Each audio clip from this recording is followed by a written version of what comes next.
สบายดีหนึ่งในที่กับจองหน่อย EP นี้ก็อยู่ที่สะพานกีฬาบ้านบ่วงแขวงซึ่งได้จัดการแข่งขันบ้านบ่วงทรายหุ่นนักเรียนมัธยมและหุ่นทั่วไป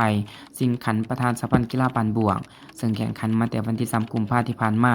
มีนักกีฬาทั่วแขวงเข้าร่วม200กว่าคนจาก10สโมสรในนั้นมีทีมจากโรงเรียนมัธยม5ทีมทีมทั่วไปมี5ทีมภายหลังที่สำเร็จการแข่งขันหุ่นโรงเรียนมัธยมที่1แม่นโรงเรียนหัวเสียว A ได้รับคันรางวัล1หน่วยพร้อมเหรียญค่ำและเงิน5ล้านกีบ ที่2แม่นโรงเรียนมัธยมสมบูรณ์พ้นไส้ได้รับคัน1หน่วยพร้อมเหรียญเงินและเงิน3ล้านกีบที่3โรงเรียนหัวเสียว B ได้รับคันรางวัล1หน่วยพร้อมเหรียญทองและเงิน1ล้านกีบ